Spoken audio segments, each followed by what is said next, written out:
சுதந்திர தினத்தன்று செங்கோட்டையிலிருந்து பாரத பிரதமர் சிறப்பான ஒரு உரை ஆற்றினார். கிட்டத்தட்ட 1 மணி நேரம் மேலேயே இருந்தது. ஃபுல்லும் கேட்டேன். நல்லா இருந்தது. அதாவது சேஸ்ட் ஹிந்தி அப்படின்னுவாங்களே, அதில் அருமையாக பேசினார். அப்படியே ஃப்ளோ வந்துக்கிட்டே இருக்கு. அதில் நான் குறிப்பாக கவனித்தது ஒரு 8 பாயிண்ட் அவர் சொன்னார். அந்த 8 பாயிண்ட் என்ன அப்படிங்கிறத உங்கள் கூட ஷேர் பண்ணுறேன் ஃபஸ்ட்டு. அதுக்கப்புறம் இந்த வீடியோவில் எதை பற்றி நம்ம பேச போகிறோங்கிறத பார்க்கலாம். முதல் பாயிண்ட்டு செமிகண்டக்டரை பற்றி. 50 வருடமாக செமிகண்டக்டரில் நம்ம பின்னடைவு அடைஞ்சிருக்கோம். அப்பயே ஆரம்பிச்சிட்டாங்க. 50 வருடத்துக்கு முன்னாடியே ஆரம்பித்தது 1970களில் 75ல். ஆனால் அதை கிடப்பில் போட்டு அதை செய்ய விடாமல் குட்டிச்சோராக்கி இந்தியாவினுடைய பொருளாதாரத்தையும் வீழ்ச்சி அடை செய்து வளர்ச்சி அடையாமல் செஞ்சது. அதை பற்றி பேசியிருக்காங்க. அதை விலாவரியாக அதை ஒரு வீடியோவில் பார்க்கலாம். அடுத்ததாக இந்தியாவில் இருக்கக்கூடிய அணுசக்தி, அதன் மூலமாக உற்பத்தி செய்யக்கூடிய மின்சாரம். மற்றது அப்படின்னு பார்த்தீங்கன்னாக்கா சப்மரீன்ஸ் இதெல்லாம் இருக்கு இல்லைங்களா, அதெல்லாம் நியூக்ளியர் பவர்டு சப்மரீன்ஸ். அதில் போகும் 10 மடங்கு இப்போ இருக்கிற மாதிரி மின்சார உற்பத்தியை அதிகரிக்க போகிறாங்க. அதுக்கு ஸ்மால் நியூக்ளியர் ரியாக்டர் அதெல்லாம் வந்திருக்கு. தோரியத்தை யூஸ் பண்ண போகிறாங்க. மிகப்பெரிய அளவில் தோரியம் நமக்கு உபயோகப்பட போகுது. அதையும் கூட தனி வீடியோவை பார்க்கலாம். அதுக்கப்புறம் மிக மிக முக்கியமானது, இது பலருக்கும் வயிற்றுல புளிய கரைச்சிடும். என்ன அப்படின்னா ஜிஎஸ்டி ரிஃபார்ம்ஸ். இந்த ஜிஎஸ்டி ரிஃபார்ம்ஸில் அவர் என்ன சொன்னார் அப்படின்னா, இனிமேல் 2 ஸ்லாபு தான் இருக்கும். ஒன்று 5%, இன்னொன்று 18%. தீபாவளி கிஃப்ட் அப்படின்னு சொல்லியிருக்காரு. அதை தவிர இன்னொரு கிஃப்டாக வேற சொல்லியிருக்காங்க. அது ஸ்டாக் மார்க்கெட் வல்லுநர்கள்லாம் என்ன சொல்கிறாங்கன்னா, RBI reserve bank of India வட்டி விகிதத்தை குறைக்கும் அப்படிங்கிற மாதிரி சொல்லியிருக்காங்க. அதை பார்க்கலாம். ஸோ ஆக மொத்தம் ஜிஎஸ்டி ரிஃபார்ம்ஸ் வருது. அது எந்த விதத்தில் புளிய கரைச்சிருக்குன்னா, தமிழ்நாடு அரசுடைய நிதி அமைச்சர் உடனேயே ஸ்டேட்மெண்ட் கொடுத்துட்டாரு. இது தமிழ்நாட்டுக்கு நல்லது கிடையாது, ஆபத்து அப்படிங்கிற மாதிரி. அது என்ன டீட்டெயில் அப்புறமா பார்க்குறேன். நானே அந்த ஜிஎஸ்டியை பற்றி உங்க கூட தெளிவாக பேசுகிறேன். நான் இன்னொரு வீடியோவில் எப்படிலாம் செய்கிறாங்க, எதுக்காக செய்கிறாங்கிறதா முக்கியம். என்ன அவருக்கு தெரியாது தமிழ்நாடு நிதி அமைச்சருக்கு எதுக்காக செய்கிறாங்க. ஏதோ ஸ்டேட்டுக்கு வருமானம் குறைஞ்சிரும் அப்படிங்கிற மாதிரி பேசுகிறாரு. அது கிடையாது. இது இன்டர்நேஷ்னல் ராமிஃபிகேஷன்ஸை பேஸ் பண்ணி தான் இந்த முன்னெடுப்பை செஞ்சுருக்காங்க. அதை கொஞ்சம் விலாவரியாக பார்க்கலாம் நம்ம. அதாவது 2047க்குள்ள $10 ட்ரில்லியன் இந்தியாவினுடைய வளர்ச்சி, அப்படி பொருளாதார வளர்ச்சி, அதை பற்றின ரிஃபார்ம்ஸ். அதுக்கப்புறம் 1 லட்சம் கோடி புதிதாக வேலையில் அமர்பவர், 15,000 ரூபாய் 2 தவணையாக கொடுக்க போகிறாங்க. 7,500, 7,500. அதற்கு அடுத்தது மிக மிக முக்கியமான ஒரு ஹை பவர்டு டெமோகிராஃபி மிஷன் அப்படிங்கிறத பற்றி கொஞ்சம் விலாவரியாக பேசியிருக்காரு. அதைத்தான் அவர் கொஞ்சம் டீட்டெயிலாகவே பேசினார் அந்த உரையின் போது. மற்றதை டச் அண்ட் கோ தான். இது நல்ல டீட்டெயிலாகவே பேசியிருக்காரு. எனர்ஜி இண்டிபெண்டன்ஸ் அப்படிங்கிறத பற்றி பேசியிருக்காரு. கடைசியாக ஜெட் என்ஜின்ஸை இந்தியாவிலேயே தயாரிக்கிறதுக்கான முன்னெடுப்புகள். இன்னைக்கு இந்த வீடியோவில் உங்கள் கூட நான் எதை பற்றி பேச போகிறேன் அப்படின்னா, இந்த ஹை பவர்டு டெமோகிராஃபி மிஷன் இருக்குங்களா, அதை பற்றி. இந்த ஹை பவர் டெமோகிராஃபி மிஷனை பற்றி அவர் சொல்லும்போது என்னென்ன முக்கியமான பாயிண்ட்டுகள் எல்லாம் சொல்லியிருக்காருன்னு பார்க்கலாம் நம்ம. இது மிக பெரிய அளவிலான மிக மிக அதிர்ச்சி அளிக்கக்கூடிய ஒரு விஷயம். அதற்கான முன்னெடுப்புகளை நம்ம விரைவா எடுத்து செய்யல அப்படின்னா இது நாட்டுக்கு பல விதத்திலையும் கேடு விளைவிக்க கூடும்.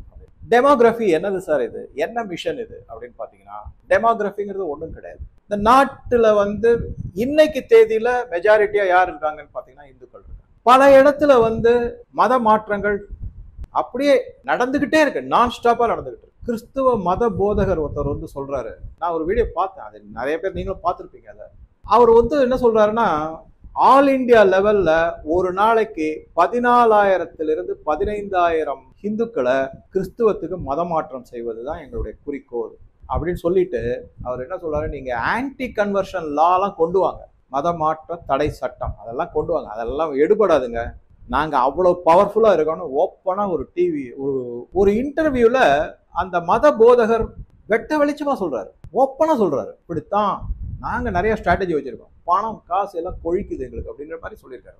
அதனால மத மாற்றங்கள் வரும்போது என்ன ஆகும் அப்படின்னா, இந்த பெரும்பான்மையோர் அப்படியே கொஞ்சம் கொஞ்சமா சிதைக்கப்படும். இதுக்கு பல காரணங்கள் இருக்கு. ஒன்று மத மாற்றம், இன்னொன்று பர்த் ரேட்டு. ரொம்ப டீட்டெயிலாக உள்ள போகலாம். ஆக மொத்தம் இந்த டெமோகிராஃபியை பத்தி பேசும்போது மிக மிக பெரிய அளவிலான ஒரு ஆபத்து, அதுவும் ரொம்ப கடுமையான ஆபத்து இந்தியாவுக்கு காத்திருக்கு. அதை சொல்லிட்டு இது இந்தியாவுக்கு எதிராக தீட்டப்பட்ட பல 10 ஆண்டுகளுக்கு முன்னரே தீட்டப்பட்ட ஒரு சதி திட்டம். இதை முறியடிக்க வேண்டியது கவர்மெண்ட்டுடைய கடமை அப்படின்னு சொல்லி. அதுக்கப்புறம் என்ன சொல்றாரு அப்படின்னு பாத்தீங்கன்னா, இந்த மக்கள் தொகை இருக்கு இல்லையா, அதாவது பாப்புலேஷன் கவுண்டிங் கிடையாது, பல மதங்களை சார்ந்தவர்கள். அதை எப்படி பண்றாங்கன்னா, ஒண்ணு லோக்கலாவே பண்றாங்க கன்வர்ஷன், அதுக்கப்புறம் பர்த் ரேட். அதுல இதை விட கொடுமையானது எதை சொல்றாரு நரேந்திர மோடி, என்ன சொல்லியிருக்காருன்னா, இன்ஃபில்ட்ரேஷன், ஊடுருவல். பங்களாதேஷ்ல இருந்தோ, பாகிஸ்தான்ல இருந்தோ, மியான்மர்ல இருந்தோ ரோஹிங்கியாஸ் போன்றவர்கள் பயங்கரமா ஊடுருவி வராங்க. அது முக்கியமான காரணமா இந்த டெமோகிராஃபி சேஞ்ச் அதுக்கு சொல்லியிருக்காரு. இந்த ஊடுருவல்காரர்களால என்ன ஆகுதுன்னா, பொருளாதாரம் பாதிக்கப்படும். எப்படி? இந்திய மக்களுக்காக ஏற்படுத்தப்பட்டுள்ள பல நலத்திட்டங்கள், வளர்ச்சி திட்டங்கள் எல்லாமே அவங்களுக்கு ஒரு ஷேர் போகும். அதனால அதுல மிகப்பெரிய பாதிப்பு, பொருளாதாரத்தை அடி வாங்குது அப்படிங்கிறது. எல்லாத்துலயுமே இன்ஃப்ராஸ்ட்ரக்சரா இருக்கட்டும், எஜுகேஷனா இருக்கட்டும், ஹெல்த்தா இருக்கட்டும், அவங்களும் அதுல அனுபவிக்கிறாங்க. அதனால அது இதுவாகுது அப்படிங்கிறார். அதுக்கப்புறமா என்ன சொல்றாரு அப்படின்னா, இந்த மாதிரி ஊடுருவதும் மதமாற்றம் செய்வதும் அவங்க எதை டார்கெட் பண்றாங்க அப்படின்னு பாத்தீங்கன்னா, நமது பெண்கள் சகோதரிகள் மற்றும் நமது பெண்கள் குழந்தைகள், அவங்கள டார்கெட் பண்றாங்க. இது மிகப்பெரிய ஆபத்து.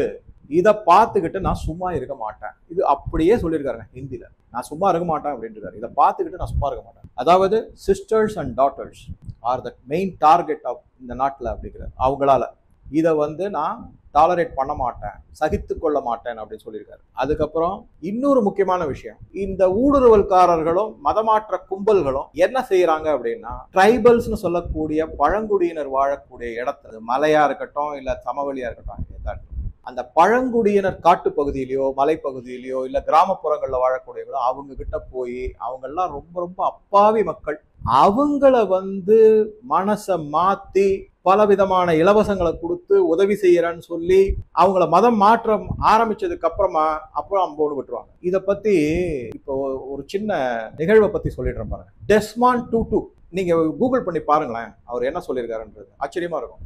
அவர் ஆப்பிரிக்க நாட்டில் இருக்கிறவர். அவர் சொல்றாரு, ஆங்கிலேயர்கள் அதாவது யூரோப்பியன்ஸ் ஆப்பிரிக்காவுக்கு வந்தபோது எங்ககிட்ட பேசினாங்க, நல்ல விதமா பேசினாங்க, பழகினாங்க, எல்லாம் சொன்னாங்க.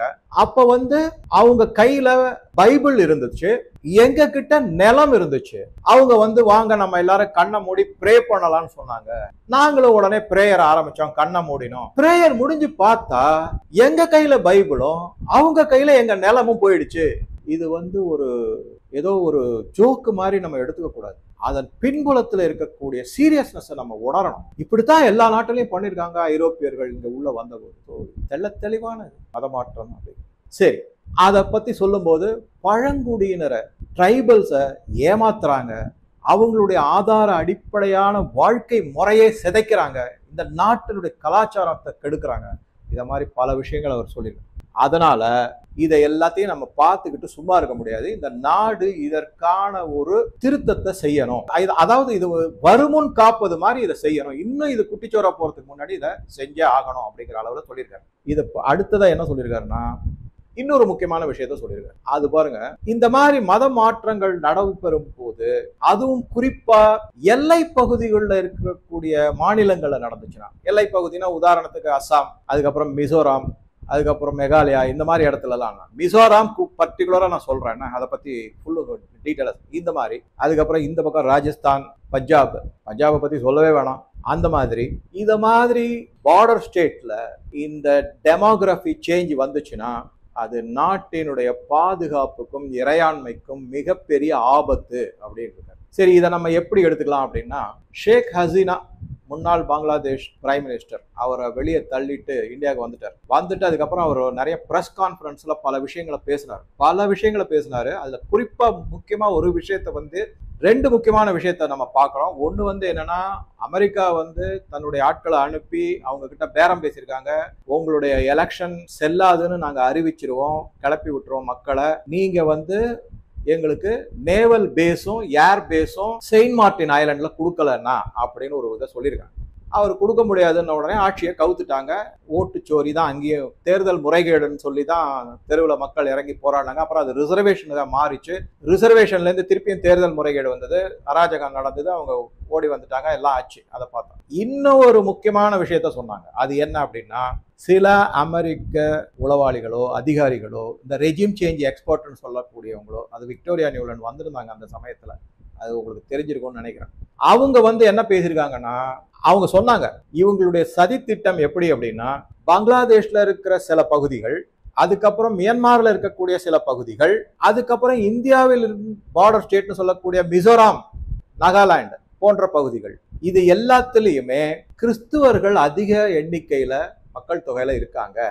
இவங்க எல்லாரையும் ஒன்னா சேர்த்து ஒரு கிறிஸ்டியன் ஸ்டேட், தனி நாடு உருவாக்க வேண்டும் அப்படிங்கிறத என்கிட்ட தெரிவிச்சாங்க அப்படிங்கிறத ஷேக் ஹசீனா சொன்னாங்க. அப்ப வந்து எல்லாரும் என்ன சொல்றாங்க, இவரை நாட்டை விட்டு துரத்திட்டாங்கிறதுக்காக இவர் தகாத முறையில குற்றச்சாட்டுகளை அள்ளி வீசுறாரு அப்படின்னு. கிடையவே கிடையாது. இப்ப நான் சொல்றேன் பாருங்க, மிசோராம்னுடைய முதன் மந்திரி லால்து ஹோமா, அவர் வந்து அக்டோபர்லயோ இல்ல நவம்பர்லயோ 2024 அமெரிக்காவுக்கு போயிருந்தாரு. அங்க வந்து ஒரு கிறிஸ்டியன் மிஷனரியினுடைய கூட்டத்துல கலந்துகிட்டார். அங்க அவர் ஓப்பனாவே சொல்லியிருக்காரு, அமெரிக்காவினுடைய நிலத்துல இந்தியாவை பத்தி எங்களுக்கு நீங்க உதவி செய்யுங்க, தனி நாடு வேணும், கிறிஸ்துவர்கள் இருக்கக்கூடிய தனி நாடு வேணும் அப்படின்னு சொல்லியிருக்காரு. சரி, அதுல வந்து அவர் குறிப்பா எதை சொன்னாரு அப்படின்னு பாத்தீங்கன்னா, அந்த நாட்டுக்கு வந்து யாரெல்லாம் சேர்றாங்கன்னா, சின், குக்கி அண்ட் ஜோ, இந்த 3 இன மக்கள்ல எல்லாமே கிறிஸ்துவர்களாக மதம் மாறியாச்சு. இது வந்து ஆக்சுவலா நேரு பண்ண தப்பு. அவர் நார்த் ஈஸ்ட்ல வந்து என்ன பண்ணிட்டாருன்னா, மிஷனரிஸுக்கு வந்து ஃபுல் பர்மிஷன் கொடுத்துட்டாரு. அப்பயே ஒரு கையெழுத்து போட்டு ஒரு அக்ரிமெண்ட் மாதிரி போட்டார், நீங்க என்ன வேணா பண்ணிக்கங்க அப்படிங்கிற மாதிரி பண்ணிட்டாரு. அதெல்லாம் ஃபுல் டீடைல்ஸ்லாம் இருக்கு, நான் எதுவுமே ரெக்கார்ட் இல்லாம சொல்லல. அவர் பேர் தான் ஞாபகம் இல்லை, அந்த கிறிஸ்டியன் மிஷனரியோட ஹெட்டுடைய பேர் எனக்கு சட்டுன்னு ஞாபகத்துக்கு வரல. பட் நேரு அடிச்ச கூத்து தான். அதனாலதான் நார்த் ஈஸ்டர்ன்ல போனீங்கன்னா 75% நீங்க கிறிஸ்டியன் பார்க்கலாம். நீங்க அசாம்ல தான் கொஞ்சம் கம்மி, மற்ற இடத்துல எல்லாமே இருக்கும். ஆச்சுங்களா? சரி, இந்த மாதிரி அவர் தனி கிறிஸ்துவ நாடு வேணும்னு அமெரிக்கால போய் மிசோராமனுடைய முதல் மந்திரி சொல்லிட்டு பேசிட்டு வந்திருக்காரு. அப்பவே இதை பத்தின பேச்சு வந்த போது அப்ப எல்லாரும் என்ன சொன்னாங்க, பாரு ஷேக் ஹசீனா என்ன சொன்னாங்களோ அது பாரு இவர் சொல்லியிருக்காரு, ஆக மொத்தம் இதனுடைய பிளான் வந்து ஆல்ரெடி ரெடியா இருக்கு, இது எப்ப எக்ஸிக்யூட் பண்ண போறாங்கன்னு. நல்ல வேலை என்னாச்சுன்னா, அந்த லால்து ஹோமாவை வந்து பிரைம் மினிஸ்டர் கூப்பிட்டு அனுப்பியிருந்தாரு, வாங்க சத்த கொஞ்சம் உங்க கூட பேசணும் அப்படின்ட்டு. என்ன பேசினாரு என்னன்றது எல்லாரும் ஓரளவுக்கு யூகிக்க முடியும். அதுக்கப்புறம் இல்ல நான் இந்தியாவோட தான் இருக்கேன் அப்படின்னு சொல்லிட்டு போயிட்டாரு. அவர் தான் இப்பவும் மிசோராமனுடைய சீஃப் மினிஸ்டரா இருக்காரு. இது நடந்த உண்மை. அவர் இப்ப பத்திரிகைகள்லாம் செய்தியாவே வந்திருக்கு, நீங்களும் பார்க்கலாம். ஸோ அந்த மாதிரி ஒரு ஆக மொத்தம் என்ன ஆகும், இப்ப அது தனியா ஒரு கிறிஸ்துவ நாடாக அறிவிக்கப்பட்டா, சரி கிறிஸ்துவ நாடாக அறிவிச்சிட்டுறாங்க, அப்புறம் என்ன ஆகுது, இந்தியாவிலேருந்து பிரிஞ்சிடும், பாதுகாப்பு பிரச்சனை வரும், இறையாண்மை பிரச்சனை வரும், தவிர பாப்புலேஷன் பிரச்சனை வரும். மக்கள் இங்கிருந்து அங்க போறது, அங்கேருந்து எப்படி வந்து 1947 பிரிவினை உண்டான போது பாகிஸ்தான்ல இருக்கிறவங்க இந்தியாவுக்கு வந்தாங்க, இந்தியாவில் இருக்கிறவங்க போகாம இங்கே இருந்துட்டாங்க, அந்த மாதிரி ஆயிடும். பாகிஸ்தான்ல இருக்கிற இந்துக்கள்லாம் இங்க வந்தாங்க, எங்களுக்கு தனி நாடு வேணும், இஸ்லாமியர்களும் இந்துக்களும் ஒன்னா வாழ முடியாது அப்படின்ற ஒரு பிளாட்ஃபார்ம்ல தான் தனி நாடு பிரித்து கேட்கப்பட்டது. எப்ப வந்து இந்துக்களோட ஒன்னா வாழ முடியாதுன்னா ஏன் போகல அப்படிங்கிறது தான் இன்னி வரைக்கும் கேள்விக்குறியா இருக்கு. அது வந்து பழையபடி வழக்கம் போல நம்ம யார் மேல குற்றச்சாட்டு வைக்கிறோம்னா நேரு மேலதான். அவர் தான் இதை வந்து செக்யூலர் கண்ட்ரின்னு அறிவிச்சாரு, ஆனா அவங்க வந்து இஸ்லாமிய நாடுன்னு அறிவிச்சுட்டாங்க பாகிஸ்தான்ல. சரி, அதனுடைய அராஜகம், அதனுடைய இது எல்லாமே தனி ஸ்டோரி, அதெல்லாம் படிக்க அப்படியே. இப்ப பெங்கால் ஃபைல்ஸ் வந்துட்டு இருக்கு, அவர் அக்னிஹோத்ரி எடுத்திருக்காரு, ஓகேங்களா? அது ட்ரெய்லர்லாம் எல்லாம் பயங்கரமா தகராறு பண்ணி போராட்டம்லாம் நடத்தியிருக்காங்க. பெங்கால் ஃபைல்ஸ் வந்து இப்போ ஐ திங்க் 22 வெள்ளிக்கிழமை அன்னைக்கு ரிலீஸ் ஆகுதுன்னு நினைக்கிறேன். அதில் பல அராஜகங்களை பற்றி சொல்லியிருக்காரு. டைரக்ட் ஆக்ஷன் டேலேருந்து எல்லாத்தையும் தெளிவாக சொல்லியிருக்காரு அப்படின்னு சொல்கிறாங்க. இதை பார்க்கணும். சரி, அடுத்தது இதாச்சா, இந்த மாதிரி அந்த ஒரு ஓகே தனி ஸ்டேட் வந்துருச்சு. அதுக்கப்புறம் என்ன பண்ணுவாங்க, இப்போ இங்கிலாண்டை எடுத்துக்கோங்க, நம்மளை வந்து குட்டிச்சோராக்கி மத அடிப்படையில் நாட்டை பிரிச்சுட்டு பாருங்க நீங்கள் அவஸ்தைப்படுங்க, உங்கள் வாழ்நாள் ஃபுல்லும் இந்தியா அவஸ்தை தான் படும்னு சொல்கிற மாதிரி போயிட்டாங்க. இப்போ அவங்க நாட்டில் என்ன ஆகிட்டு இருக்கு, ஐரோப்பியர்கள் நம்ம மேலே எவ்வளவு அக்கிரமம் பண்ணாங்களோ அதுக்கு இப்போ அனுபவிச்சுட்டு இருக்காங்க. தண்டனைக்கான காலம் வேணா தாமதமாகுமே தவிர தண்டனை தவிர்க்கப்படாது அப்படிங்கிறது தான், அதுதான் முக்கியமான விஷயம். இதனால தான் என்ன பண்ணியிருக்காங்கன்னா, முதல்ல பீகாரில் ஆரம்பிச்சது இந்த SIR, அதுக்கு கடுமையான எதிர்ப்பு. ராகுல் காந்தி அந்த இடத்துக்குலாம் போயிட்டு இருக்காரு. போன வீடியோவில் நான் சொன்ன மாதிரி நீ அந்த ஏரியா அவர் எங்கெங்கெல்லாம் டூர் பண்ணுறாங்கன்னு பார்த்தீங்கன்னா உங்களுக்கே புரிய வந்துடும் எந்த மாதிரி ஒரு முன்னெடுப்பு செஞ்சுட்டு இருக்காங்கன்றது. இதுக்கு நடுவில் வந்து வெஸ்ட் பெங்கால் சீஃப் மினிஸ்டர் வந்து என்ன சொல்லியிருக்காருன்னா, பங்களாதேஷ்னு சொல்லிட்டு பெங்காலிஸையே அரெஸ்ட் பண்றாங்க, நாடு கடத்துறாங்க. அப்படி கிடையாது, பங்களாதேஷ்ல இருக்கிறவங்களும் பெங்காலி லாங்குவேஜ் பேசுறாங்க, வெஸ்ட் பெங்கால்ல இருக்கிறவங்களும் பெங்காலி மொழி தான் பேசுறாங்க. ஆனா அதை கூர்ந்து கவனிக்கும் போது அதுல உள்ள வேறுபாடு தெளிவா தெரிய வந்துடும். அதனால மம்தா பானர்ஜி சொல்ற மாதிரி வேணும்ட்டே பெங்காலிகளை எல்லாரையும் ஹராஸ் பண்றாங்க, கைது பண்றாங்க, நாடு கடத்துறாங்கன்ற அதெல்லாம் உண்மை கிடையாது. தெளிவா இருக்கு. சுப்ரீம் கோர்ட்டே வந்து நான் சொன்ன மாதிரி பீகார்ல 65 லட்சம் பேர் லிஸ்ட்ல இருந்து எடுத்துட்டாங்க, வாக்காளர் பட்டியல இருந்து நீக்கப்பட்டார்கள். அதை சுப்ரீம் கோர்ட் ஒத்துக்கிடுச்சு, எல்லாமே டீட்டெயிலும் கொடுத்துருக்காங்கன்றதையும் நான் சொன்னேன். நான் எதையுமே தவறான முறையில செய்யல, சரியான முறையில் தான். இப்ப என்ன அப்படின்னா அடுத்தது வெஸ்ட் பெங்கால், ஜம்மு காஷ்மீர், அதுக்கு அடுத்தது வந்து ஆல் ஓவர் இந்தியா இந்த special intensive revision of voters list நடக்க போகுது. அதனால எல்லாருமே கொஞ்சம் பயந்துகிட்டு தான் இருக்காங்க. ஏன்னா அவங்களுக்கு ஆதரவாக ஓட்டளிக்கக்கூடியவர்கள் அந்த பட்டியலில் இருந்து நீக்கப்படுவார்கள்ங்கிறது ஒரு மிகப்பெரிய ஒரு பேட் ட்ரீம் அப்படின்வாங்கல்ல, நைட் மேர்னுவாங்களா, அந்த மாதிரி ஆயிட்டு இருக்காங்க. ஸோ அது ஒரு முக்கியமான இது. இந்த டெமோகிராஃபியை பற்றி சொல்லும்போது பல பத்திரிகையாளர்கள் வந்து பாரத பிரதமரை கனாபுனான்னு திட்டிருக்காங்க, கிரிட்டிசைஸ் பண்ணியிருக்காங்க. என்ன மாதிரி கிரிட்டிசைஸ் பண்ணி, அதுல குறிப்பா ஒருத்தருடைய மட்டும் சொல்ல பாருங்க. நீலாஞ்சன் முகோபாத்யா, அவர் வந்து த வயர், அதுல வந்து ஒரு பெரிய ஆர்டிகல் எழுதி அதை ஃபுல்லாக படித்தேன் நான். என்னென்னலாம் சொல்லியிருக்காரு பாருங்களேன். மோடி's demography mission is part of larger plan to transform India into a Hindutva dream. இந்த டெமோகிராஃபி மிஷன் இருக்கு இல்லைங்களா, இது வேற ஒண்ணுமே கிடையாது. ஹிந்துத்துவா கனவு வச்சுட்டு இருக்காங்க இல்லையா, அகண்ட பாரதம் மற்றும் ஹிந்து ராஜ்யம், அந்த கனவை நினைவாக்கிறதுக்காக எடுக்கப்பட்ட முன்னெடுப்பு இது அப்படிங்கிறத இந்த நீலாஞ்சன் முகோபாத்யா வயர்ங்கிற பத்திரிகையில எழுதியிருக்காரு. அதுல வந்து அவர் என்ன சொல்றாரு, ரொம்ப லெங்தி ஆர்டிகல், பயங்கரமா அனலைஸ் பண்ணியிருக்காரு, எல்லாம் தப்பா அனலைஸ் பண்ணிருக்காரு. தான் அதுல இருக்கிற முக்கியமான விஷயம். நீங்க பாருங்க, ராம் ஜென்மபூமி அங்க கோயில் கட்டிட்டாங்க, ஆர்டிகல் 370 வந்துருச்சு, யூனிஃபார்ம் சிவில் கோட் கொண்டு வராங்க, சிஏஏ வந்திருக்கு, என்ஆர்சி வருது இன்டைரக்டா, இப்ப வாக்காளர் திருத்தம்னு சொல்லி அதை வேற இது பண்றாங்க, எஸ்ஐஆர் கொண்டு வராங்க. இந்த மாதிரி இந்த அதாவது ஹிந்துத்துவாவுக்கு எதெல்லாம் தோதா இருக்குமோ அதெல்லாம் நரேந்திர மோடி கையில் எடுக்கிறாரு, செஞ்சுட்டாங்க ஆல்ரெடி.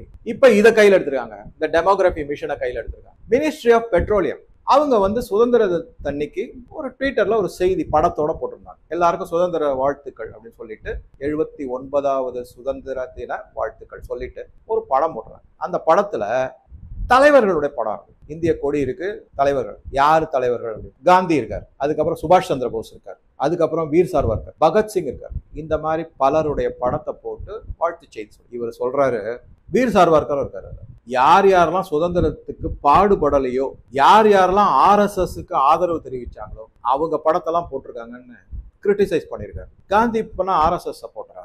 யோசிச்சு பார்க்கணும். கிரிட்டிசைஸ் பண்றதுன்னா எதை வேணா கிரிட்டிசைஸ் பண்ணணும், எந்த ஆங்கிள் வேணா கிரிட்டிசைஸ் பண்ணணும், மக்களை குழப்பணும், அவங்க மனசை அப்படியே மாத்தணும். அந்த மாதிரி ஆங்கிள் போடப்பட்ட பதிவு எழுதியிருக்கிறது தான் அவருடைய த வயர். அவர் சொன்னதுல ஆர்டிகல் 370 அது வரவே கூடாதுன்னு டாக்டர் அம்பேத்கர் சொன்னாரு, நேரு தான் கொண்டு வந்தார், அதை எடுத்ததுல தப்பு கிடையாது. சரி, சிஏஏ கிட்டத்தட்ட 3 கோடி மக்கள் பாகிஸ்தான், பங்களாதேஷ், ஆப்கானிஸ்தான் போன்ற நாடுகள்ல இந்துக்கள் அவஸ்தப்பட்டு இருக்காங்க. அவங்க திரும்பி வரணும்னு நினைக்கிறாங்க. இங்க வந்தோம்னா அகதிகளா இருக்க முடியாது இல்லைங்களா, அதுல என்ன தப்பு? அதை தெளிவா விளக்கம்லாம் நிறைய சொல்லியாச்சு, ஆனா நம்பவே மாட்டேங்கிறாங்க. இங்க இருக்கிறவங்க யாரும் அதனால பாதிக்கப்பட மாட்டார்கள் அப்படின்னு சொல்லியாச்சு, கேட்க மாட்டேங்கிறாங்க. இப்ப என்னன்னா அந்த பேச்சு அடிபட்டு போயிடுத்தாலும் அதை அப்படியே தூண்டி விட்டு அந்த நெருப்பு அணைஞ்சிடாம ஊதி அதை அப்படியே வச்சுக்கிட்டு இருக்காங்க, தணல் மாதிரி அப்படியே வச்சுக்கிட்டே இருக்காங்க. ஸோ சிஏஏ அதுல அடுத்தது என்ஆர்சி, என்ன தப்பு, என்ன சொல்றது தப்பு.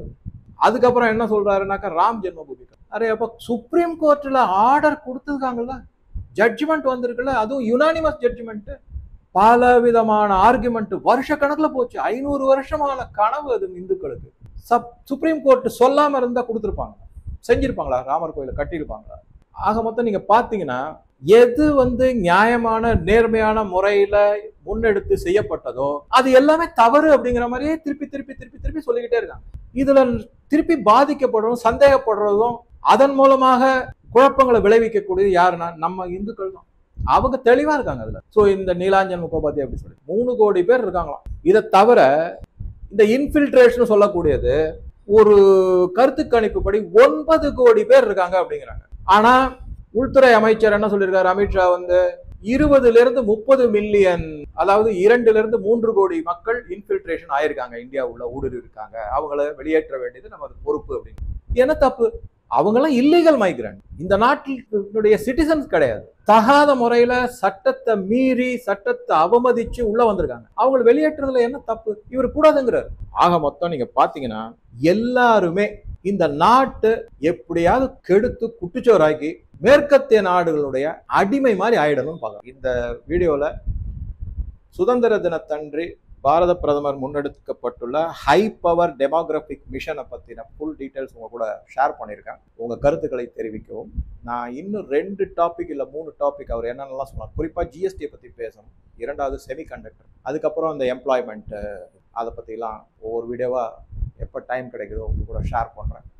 இப்போ உங்கள் கருத்துக்களை பதிவிடுவோம். நன்றி, வணக்கம்.